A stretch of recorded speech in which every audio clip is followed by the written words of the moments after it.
Hey folks, welcome to our homestead. Check out here. We are now towards just past mid-June here in northern Colorado. And as you can see, one of my climbing roses has begun to bloom. And if we kind of pan behind me here, I have my little towers, tomato cages. There's an assortment of squash and tomatoes in that bed. And if we move back this way, and we'll scan down, there's my strawberry bed. We actually lost some of our strawberries this year, so we probably have a third less than we normally do, but they're blooming right now and they're just getting a little color on them. So hopefully in another couple of weeks we'll be having fresh strawberries to enjoy. Folks, take a look at this. And again, we're in the third week of June, but you know what? I am still buying some bedding plants. They've had some really good deals on annuals, and it's one of those things where I can always find some places to tuck those in. But look at the colors. They're just beautiful. Lots of pinks, reds, purples, and there's even the yellow there on the end.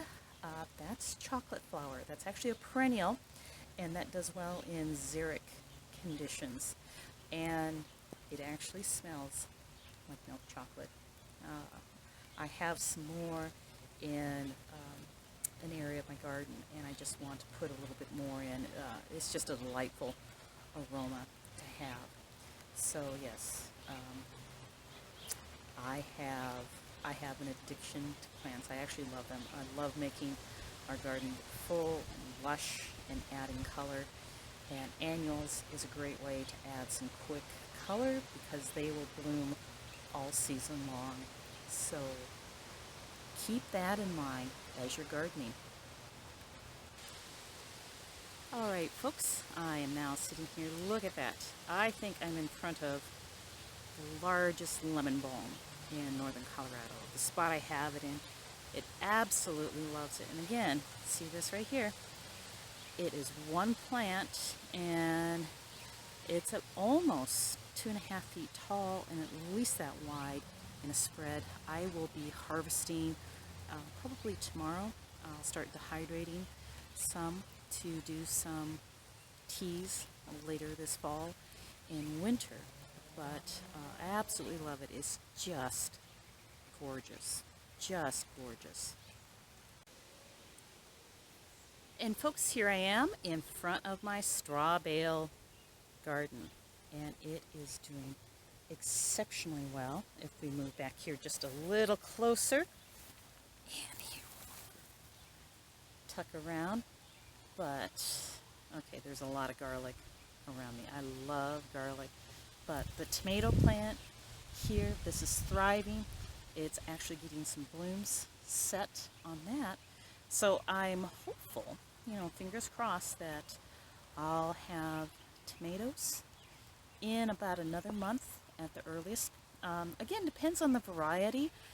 Here in northern Colorado, our season, we're going to be looking at about 90 days is pushing our limit here. So with tomatoes, I tend to go with varieties that come out of Russia, the Ukraine, Baltic area. So a lot of black tomatoes because they do well a little bit shorter season. So I try to find ones that will be ready in about anywhere from 70 to maybe 85 days. Since this one's already blooming, that looks promising.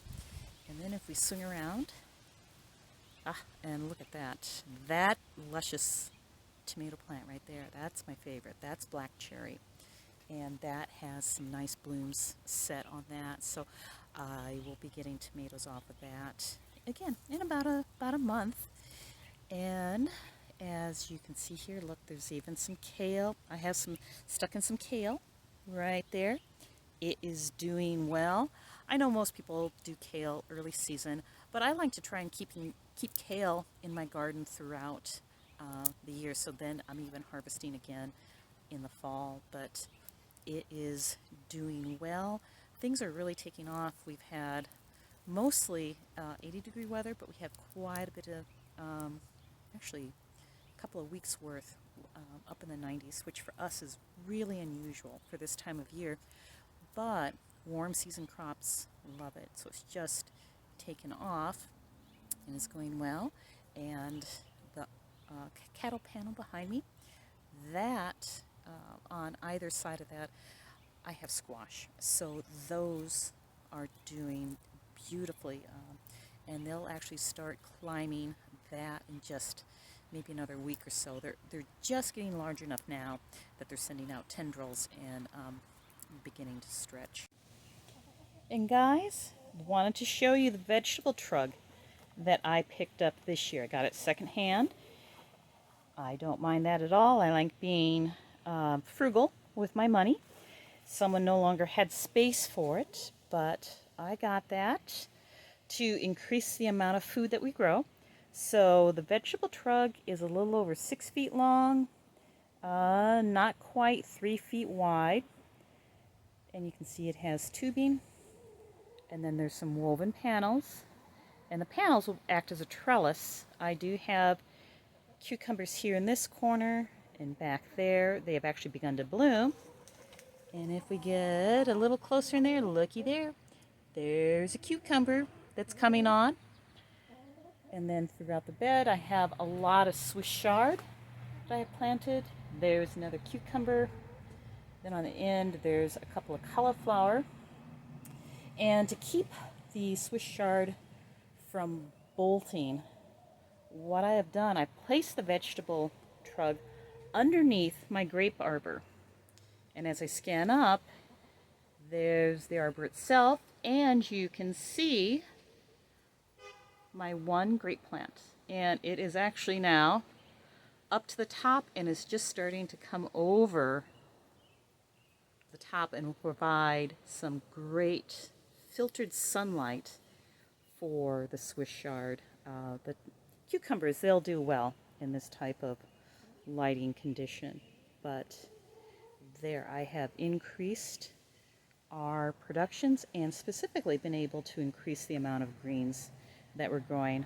The rest of my yard, it gets too much sun, meaning that my greens such as spinach, Swiss chard, they would bolt or start bolting this time of year. And actually, the last of my spinach has begun to bolt. But these little beauties are just doing great. They're throwing on lots of leaves right now.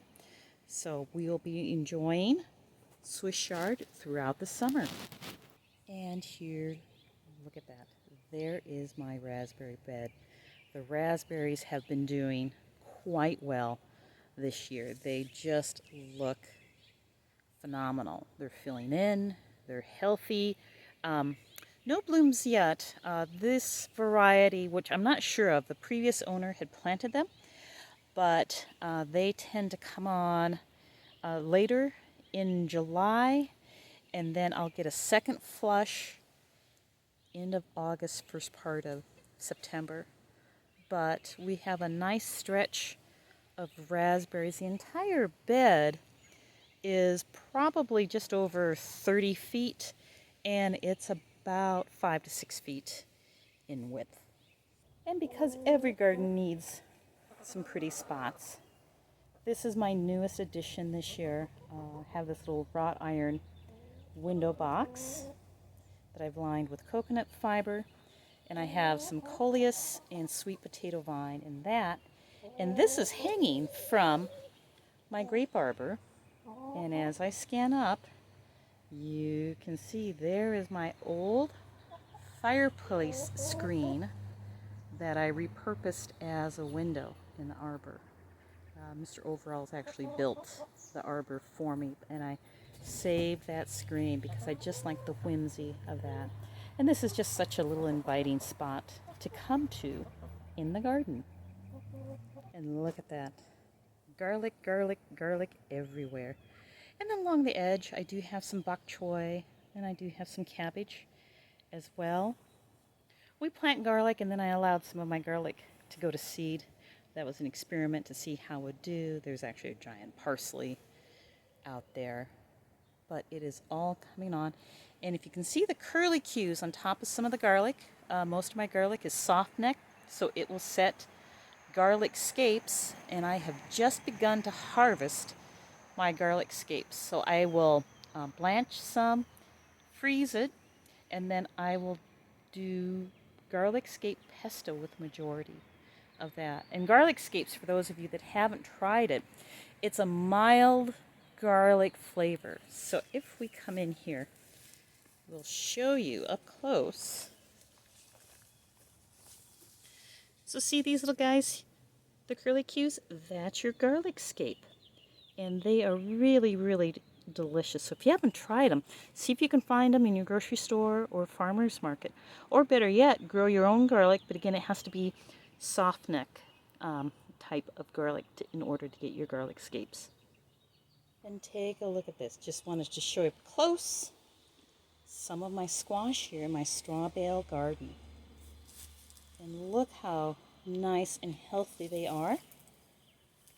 As we scroll in, look, you can see some of the tendrils going on the wire that I have, as well as it is now weaving itself up through the cattle panel, which is what I want it to do, so that'll act as a trellis, and that will keep the squash up and off the ground. I have 2 squash plants right here, and if we go in there, look at that. They're just beginning to set buds. They're flower buds right there. But these are, I can't wait. These are just little beauties right there. And if we scroll down our straw bale bed, and that is just wheat that was in the bale that's seeded. I don't mind. I'll actually be removing that, and I'll give it to our chickens. But we do have some pepper plants, and they are just getting their flower buds set on the top. But looky there. And then here, looking at, this is my black cherry tomato, and it is just going gangbusters in a straw bale. Folks, I wanted to show you our gooseberry bushes. We had an exceptionally wet late winter and early spring, and look at the gooseberries. I have never had such lush bushes before.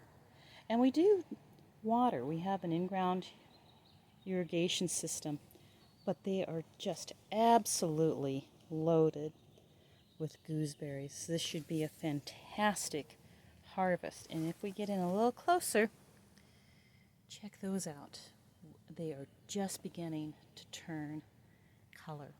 And if you've never tried gooseberries before, I do tend to think of them as more of an old-fashioned fruit, but they are quite sour when green, but they get a very nice sweet flavor if you allow them to darken in color. And they can actually get quite sort of a reddish purple in color. And I tend to harvest them when they're a little bit darker than this, although my one grandma used to always harvest when they were green, and then she would just add a lot of sugar to them, and she would always do a gooseberry pie.